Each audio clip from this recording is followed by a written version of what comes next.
Mereka para waria itu hampir dikatakan mereka sulit untuk menjalani ibadah, mencari Tuhan, karena selama ini tidak ada yang membimbing mereka.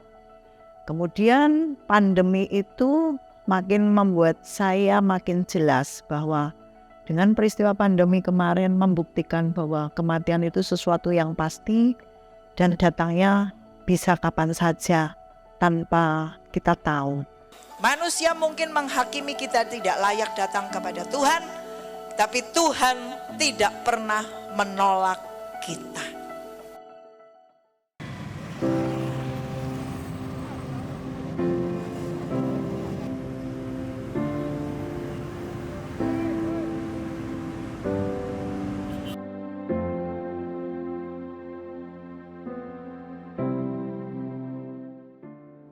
Shalom. Ada sukacita, semua sehat, sehat ya. Hari ini kembali kita akan belajar firman Tuhan. Siap? Jadi murid bukan hanya orang yang keluar masuk gereja loh ya, tapi siap menjadi murid, mempraktekkan firman Tuhan. Pada kesempatan ini saya ingin memperkenalkan bahwa saya Ibu Ratna Setianingsih, saya sebagai gembala di Gereja Betel Indonesia Jalan Terang Kasih Tuhan.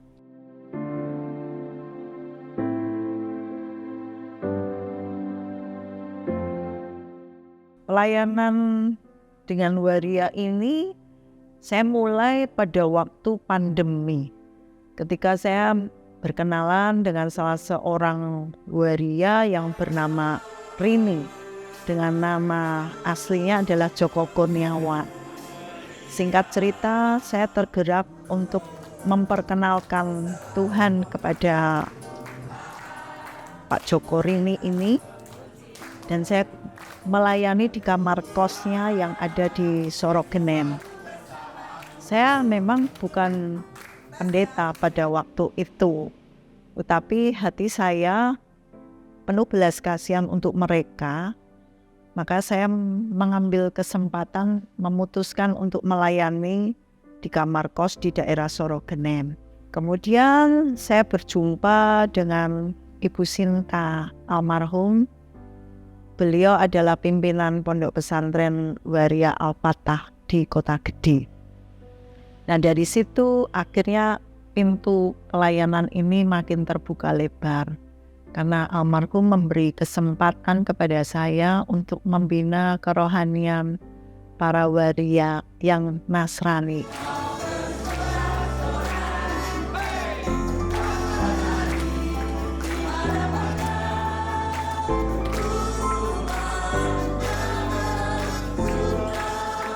Saya melihat kesungguhan, ketulusan hati Bu Ratna pada waktu di awal beliau mengajak saya untuk menghadiri komsel yang ada di dalam rumah kos dari Joko Rini.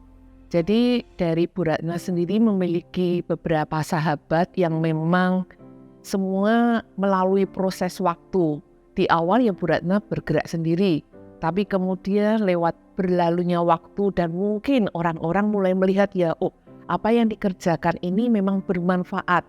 Nah, saya merasa bahwa ketika seseorang memulai sesuatu dan orang melihat, oh iya, ini ada manfaatnya, orang tertarik untuk terlibat.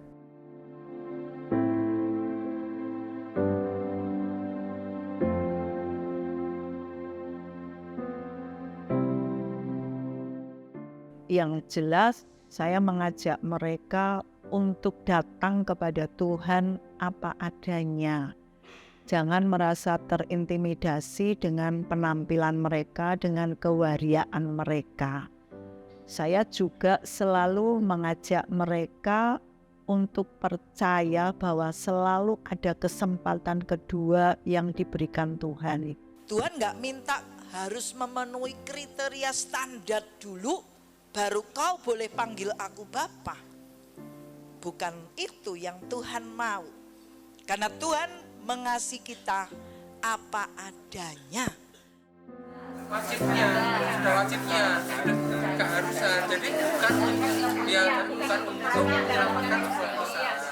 Merupakan hal yang indah sekali karena anugerah.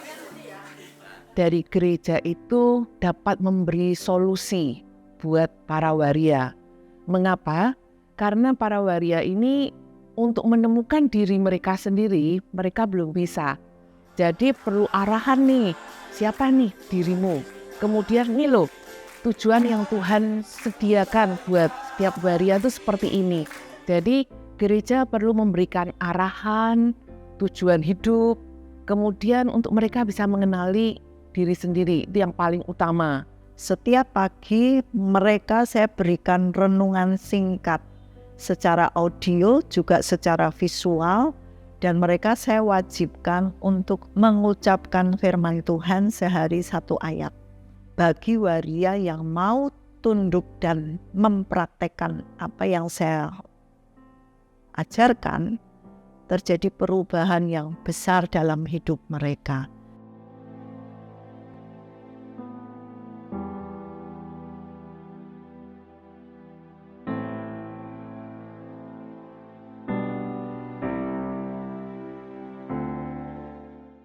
Nama asli dulu namanya Ade Cipto Agustino. Berhubung sudah dibaptis, jadi berubah sekarang Abraham Cipto. Cici itu sudah jadi nama panggilan masyarakat. Tapi puji Tuhan sekarang seiringnya waktu banyak orang yang memanggil dengan sebutan Mas Cipto. Makanya kalau aku main ke Bukit Tinggi sudah kayak habis sendiri. Kalau untuk waria yang Nasrani mau ibadah ke gereja ini pun dia memikir kekurangan aku kayak gini. Dan begitu juga jarang gereja yang menerima. Memang semua gereja itu menerima. Yang takutnya nanti berdampak dengan jemaatnya. Jemaatnya pasti risih. Gara-gara ada terselip hati yang gak enak, jadinya saya melupakan Tuhan. Tapi puji Tuhan, saya ngerasa bersyukur karena saya amat disayang Tuhan. Karena apa? Saya ditegur langsung sama Tuhan, Pak. Bukan dari kesejahteraan aku aja, tapi jarang gereja-gereja ini yang mendukung dalam kerohanian yang utama. Dengan menghormati perubahan aku yang sepenuhnya ini, banyak dukungan dan mendukung sepenuhnya.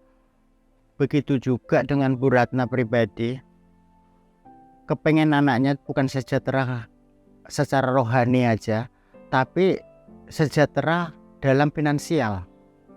Bukan berarti Bu Ratna ini harus membantu, memodali, memfasilitasi, tidak.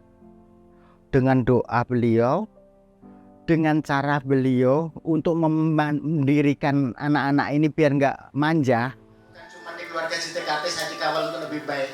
Di luaran pun banyak teman-teman yang mengawal saya untuk lebih baik. Dan lebih Ini kok anggap semuanya berkat dari Tuhan. Karena apa? Dengan modal duit 6.000 perak, bisa aku yang bisa punya alat kayak gini secara nggak langsung. Entah duit itu dari mana, tapi yang ku salutkan, duit ini jalannya memang bener-bener duit, bener-bener bukan menyimpang, yang kayak pernah ku alami.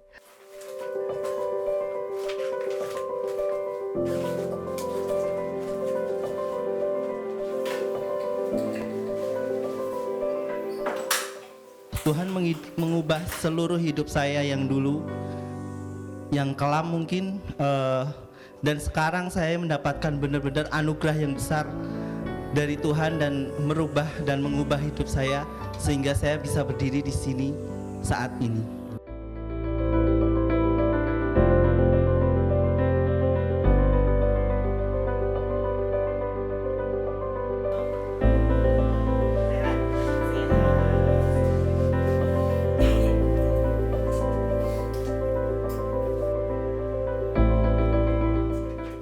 Perkenalkan, nama saya Cornelius Widi. Awal mula perkenalan dengan JTKT itu saya diajak teman, namanya Dimas, Paulus Dimas. Saya kan tinggal di yayasan Kebaya. Dan kita itu beribadah itu tidak diharuskan kamu harus berdandan laki-laki, kamu harus seperti ini, harus seperti itu tidak. Tapi sesuai dengan kenyamanan kita masing-masing. Entah itu saya pas berdandan atau saya pas tidak berdandan, itu Bu Ratna selalu welcome. Karena bagi Bu Ratna di mata Tuhan itu tetap sama, kita itu tetap sama. Saya itu pekerja seks di waria, dan saya lebih ceplas-ceplos mengucapkan kata-kata kotor gitu.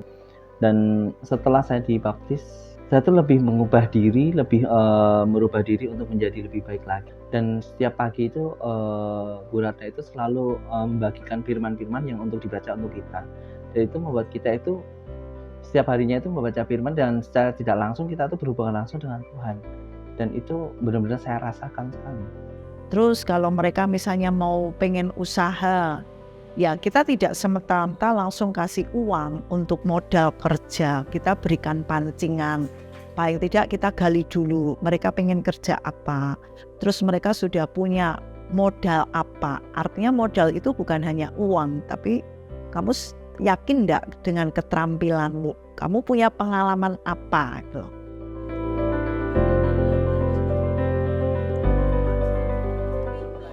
Jalan terang kasih Tuhan adalah wadah yang dibentuk Tuhan sendiri. Supaya apa? Para kaum waria bisa mengenal anugerah Tuhan. Bisa mengerti bahwa kita semua dicintai Tuhan.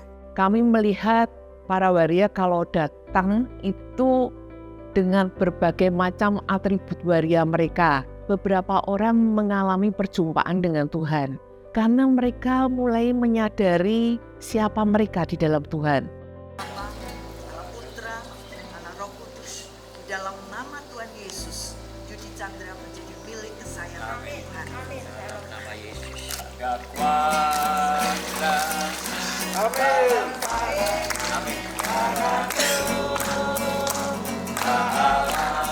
Baptisan itu mereka benar-benar karena mereka rindu menyerahkan hidupnya kepada Tuhan.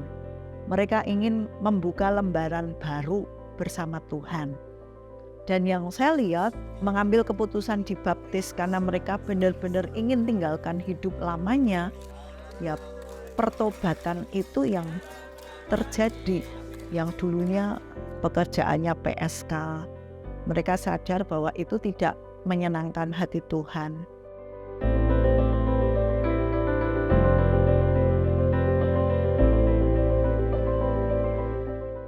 Dalam pendekatan saya kepada mereka yang terdeteksi penyakit HIV, saya tidak pernah mau tahu tentang masa lalu mereka. Yang saya lihat sekarang ini bahwa ada keajaiban yang kalau itu bersama Tuhan. Saya juga ingin menumbuhkan rasa percaya diri mereka bahwa meskipun mungkin mereka lemah sekarang ini, tetapi tetap mereka harus bisa menjadi orang yang produktif.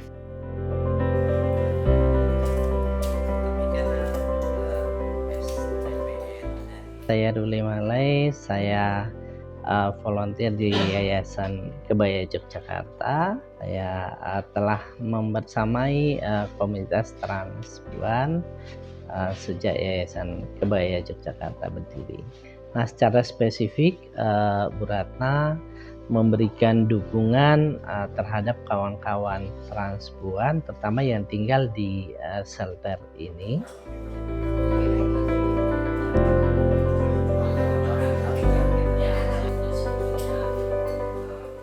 Iya, menurut saya sangat strategis karena di luar kawan-kawan transpuan Muslim, kita membutuhkan sebuah wadah yang bisa mengarahkan aspek spiritualitas kawan-kawan transpuan non-Muslim.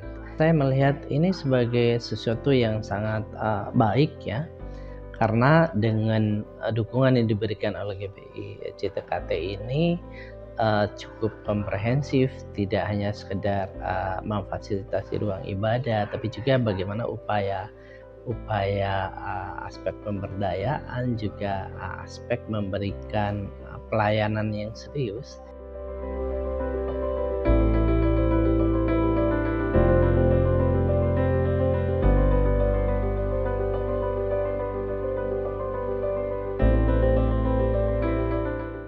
Dan harapan kami di Indonesia ini adalah JTKT lain di luar sana gitu. Jadi kita tuh bisa merangkul teman-teman Nasrani biar nggak ada perbedaan di antara ibadah itu. Harapan saya sih ya mudah-mudahan kedepannya akan masih bisa berlanjut dan masih bisa mengajak teman-teman transpuan atau waria di Jogja itu untuk marilah kita beribadah bersama-sama. Kalau kita nggak ngerti kondisi seseorang, jangan mudah kita menghakimi, jangan mudah kita memberikan pernyataan bahwa waria itu tidak bisa berubah. Karena stigma itu yang sering saya dapat ketika saya masuk dalam pelayanan waria. Tapi sekali lagi harapan saya, mari kita belajar memiliki hati seperti Tuhan yang melihat manusia itu bukan dari perbuatan dosanya, tapi lihatlah dia sebagai ciptaan Tuhan yang berhak dipulihkan, berhak mendapatkan kesempatan kedua. Dan itu bisa terjadi kalau ada orang yang mau memberitakan tentang kabar baik itu.